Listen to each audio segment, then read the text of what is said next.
Hello. Hello. Okay. Hello, Ethan.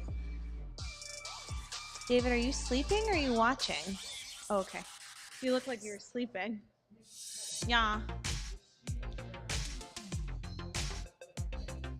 Oh, really?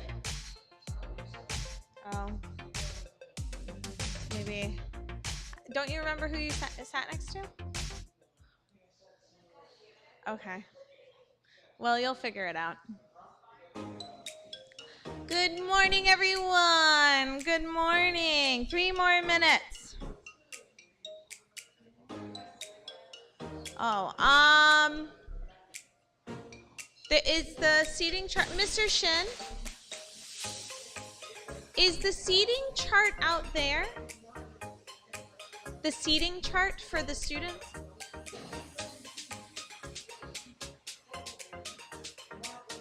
No? Oh. Do you have a copy of the seating chart? You have a copy? Yeah. Do you have a printed copy by any chance?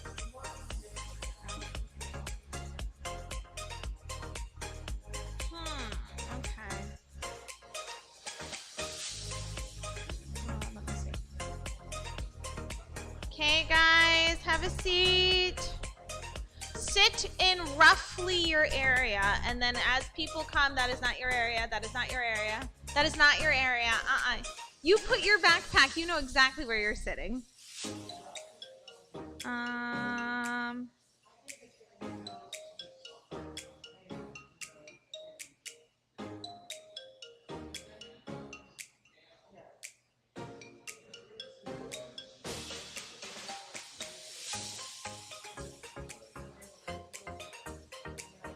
No, it's okay, because I'm going to ask them to bring one down. I think the kids can figure it out.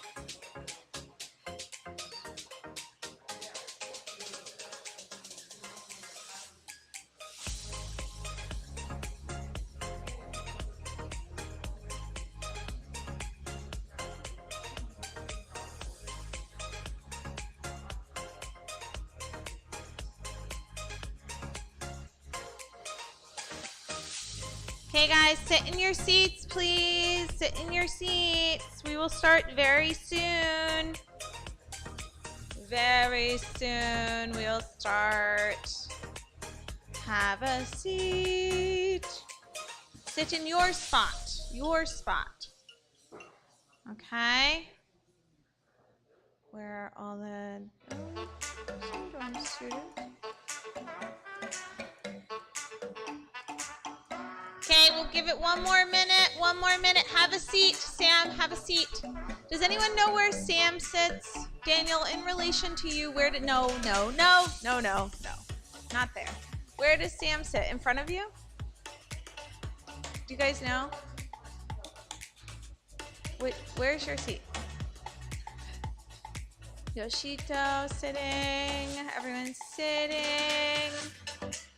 Where are all the girls? Oh, Nunat, Bati. Good morning, good morning. Luke is here. Good morning, good morning. Wesley is here. Good morning, good morning. Good morning, Chloe. Good morning, Nee. Good morning, June. Good morning, London.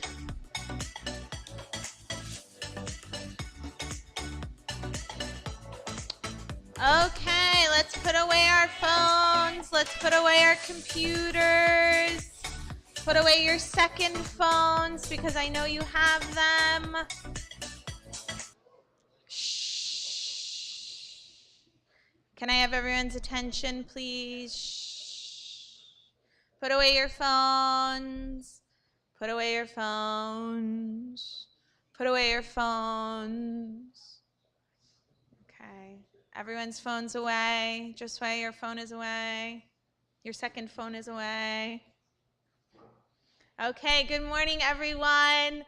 Welcome back. I hope you all had a wonderful 3-day weekend. We missed you, and now you're back to school, ready to keep going for the semester. Remember, we're in the third quarter. Okay, you're looking at only 2 more quarters, right, until some of you graduate. So just keep that in mind. Keep chugging along.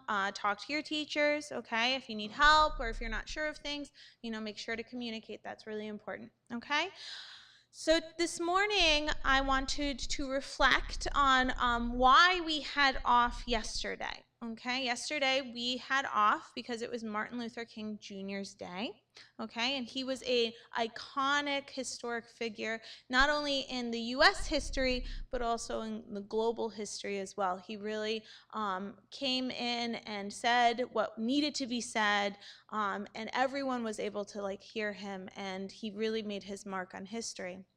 So this morning I was thinking, okay, what can we do? How can we do him justice for morning assembly? And then I said, well, why don't we let him lead morning assembly? So we are going to watch one of his speeches. This is a lesser known speech by him called Life's Blueprint. Okay, it was given 6 months before he was assassinated, and he's talking to students at Barrett Junior High in Philadelphia. Okay, and this is on October 26, 1967, and it's actually a very inspiring speech because he's talking to students about their life, okay? And I want you guys to understand how significant his words are in this speech, because he's basically giving you guidance on how you can live your life and the importance of you kind of knowing your value in your life, okay? So I figured this morning for morning assembly, it would be best to honor his legacy by listening to his words, and I hope that he can speak to you on some level, okay? So Miss Elle, if you could get the lights, please. Thank you, Mr. Shid.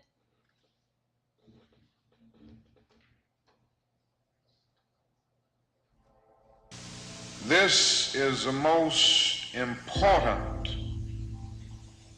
and crucial period of your lives, for what you do now and what you decide now at this age may well determine which way your life shall go. And whenever a building is constructed, you usually have an architect who draws a blueprint. And that blueprint serves as the pattern, as the guide, as the model for those who are to build the building. And a building is not well erected without a good, sound, and solid blueprint. Now, each of you is in the process of building the structure. Easy Wheels started as my college project, and we now sell our wheel covers all around the world. Of your lives. And the question is whether you have a proper, a solid, and a sound blueprint. And I want to suggest some of the things that should be in your life's blueprint. Number one in your life's blueprint should be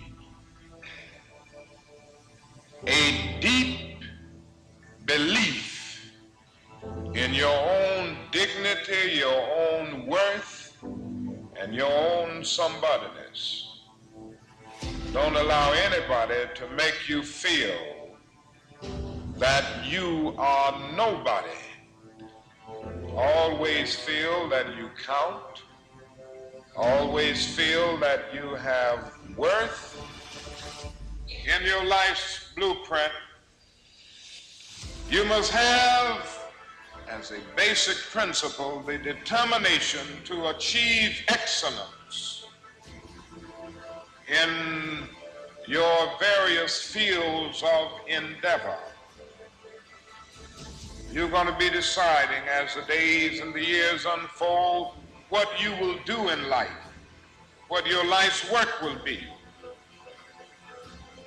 And once you discover what it will be, set out to do it and to do it well. And I say to you, my young friends, that doors are opening to each of you. Doors of opportunity are opening to each of you that were not open to your mothers and to your fathers. And the great challenge facing you is to be ready to enter these doors as they open. Ralph Waldo Emerson, the great essayist, said in a lecture back in 1871 that if a man can write a better book or preach a better sermon or make a better mousetrap than his neighbor, even if he builds his house in the woods, the world will make a beaten path to his door. That hadn't always been true, but it will become increasingly true. And so I would urge you to study hard, to burn the midnight oil.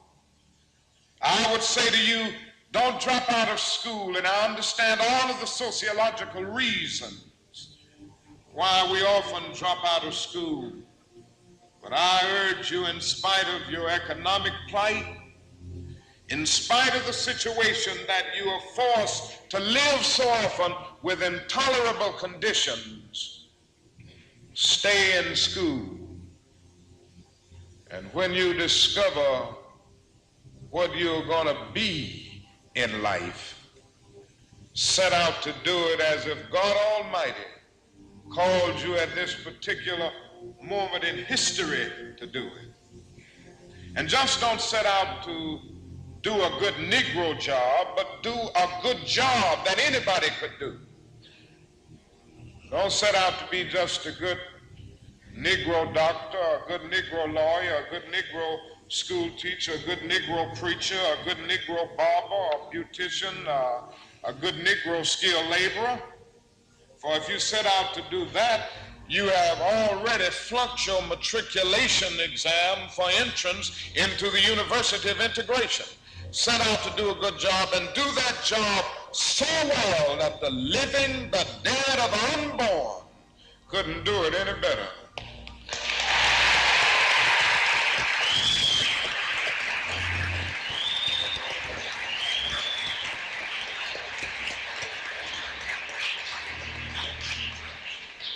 It falls your lot to be a street sweeper.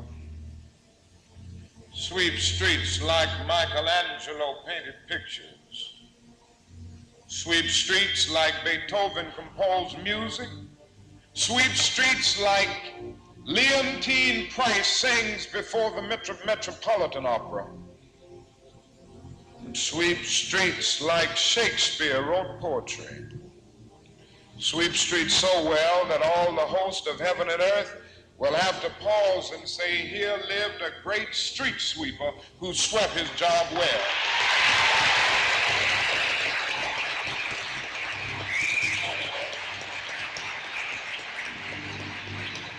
If you can't be a pine on the top of the hill, be a scrub in the valley. But be the best little scrub on the side of the rill. Be a bush if you can't be a tree. If you can't be a highway, just be a trail. If you can't be the sun, be a star. For it isn't by size that you win or you fail. Be the best of whatever you are.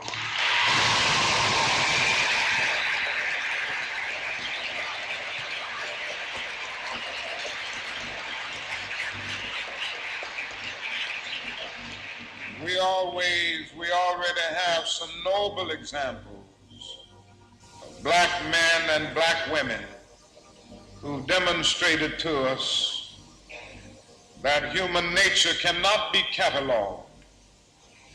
They in their own lives have walked through long and desolate nights of oppression, and yet they've risen up and plunged against cloud-filled nights of affliction, new and blazing stars of inspiration. And so from an old slave cabin of Virginia's hills, Booker T. Washington rose up to be one of America's great leaders. He lit a torch in Alabama, and darkness fled in that setting. Yes, you should know this because it's in your own city. From a poverty-stricken area of Philadelphia, Pennsylvania, Marian Anderson rose up to be the world's greatest contralto, so that a Toscanini could say that a voice like this comes only once in a century. And Sibelius of Finland could say, my roof is too low for such a voice, from the red hills of Gordon County, Georgia. And the arms of a mother who could neither read nor write, Roland Hayes rose up to be one of the world's great singers and carried his melodious voice into the palaces and mansions of kings and queens. From crippling circumstances, there came a George Washington Carver to carve for himself an imperishable niche in the annals of science. There was a star in the diplomatic sky, and then came Ralph Bunce, the grandson of a slave preacher. He reached up and grabbed it and allowed it to shine in his life with all of its scintillating beauty. There was a star in the athletic sky. And then came Jackie Robinson in his day and Willie Mays in his day with their powerful bats and their calm spirits. Then came Jesse Owens with his fleet and dashing feet. Then came Joe Louis and Muhammad Ali with their educated fists. All of them came to tell us that we can be somebody. And to justify the conviction of the poet, fleecy locks and black complexion cannot forfeit nature's claim. Skin may differ, but affection dwells in black and white the same. If I were so tall as to reach the pole, or to grasp the ocean at a span, I must be measured by my soul. The mind is the standard of the man. Finally,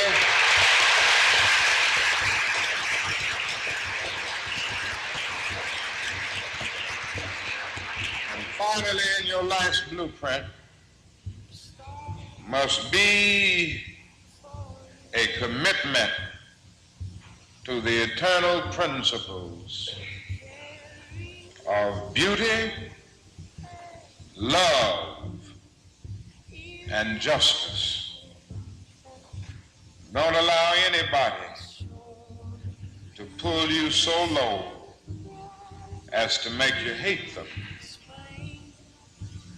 Don't allow anybody to cause you to lose your self-respect to the point that you do not struggle for justice. However young you are, you have a responsibility to seek to make your nation a better nation in which to live. You have a responsibility to seek to make life better for everybody. And so you must be involved in the struggle for freedom and justice. Now, in this struggle for freedom and justice, there are many constructive things that we all can do and that we all must do. And we must not give ourselves to those things which will not solve our problems. You've heard the word nonviolent and you've heard the word violent. I happen to believe in nonviolence. We struggle with this method with young people and adults alike all over the South, and we have won some significant victories, and we've got to struggle with it all over the North because the problems are as serious in the North as they are in the South. But I believe as we struggle with these problems, we've got to struggle with them with a method that can be militant, but at the same time does not destroy life or property. And so our slogan must not be burn, baby, burn. It must be build, baby, build. Organize, baby, organize.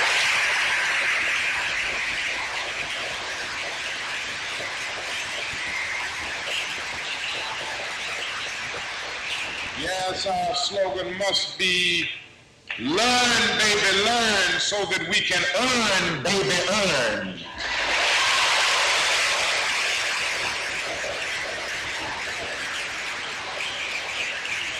And with a powerful commitment, I believe that we can transform dark yesterdays of injustice into bright tomorrows of justice and humanity. Let us keep going toward the goal of selfhood, toward the realization of the dream of brotherhood, and toward the realization of the dream of understanding goodwill. Let nobody stop us. I close by quoting once more the man that the young lady quoted, that magnificent black bard who is now passed on, Langston Hughes. One day he wrote a poem entitled Mother to Son. The mother didn't always have her grammar right, but she uttered words of great symbolic profundity. Well, son, I'll tell you, life for me ain't been no crystal stab. It's had tacks in it. Boards torn up, places with no carpet on the floor, bare. But all the time, I's been a-climbing on and reaching landings and turning corners and sometimes going in the dark where there ain't been no light. So, boy, don't you stop now. Don't you sit down on the steps because you find this kind of hard. But I's still going, boy. I's still climbing. And life for me ain't been no crystal staff. Well, life for none of us has been a crystal staff, but we must keep moving. We must keep going. If you can't fly, run. If you can't run, walk. If you can't walk, crawl, but by all means, keep moving.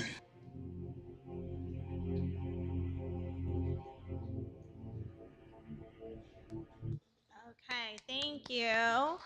Can you turn on the lights, please? Hello, hello. Okay. Could you get the lights, please?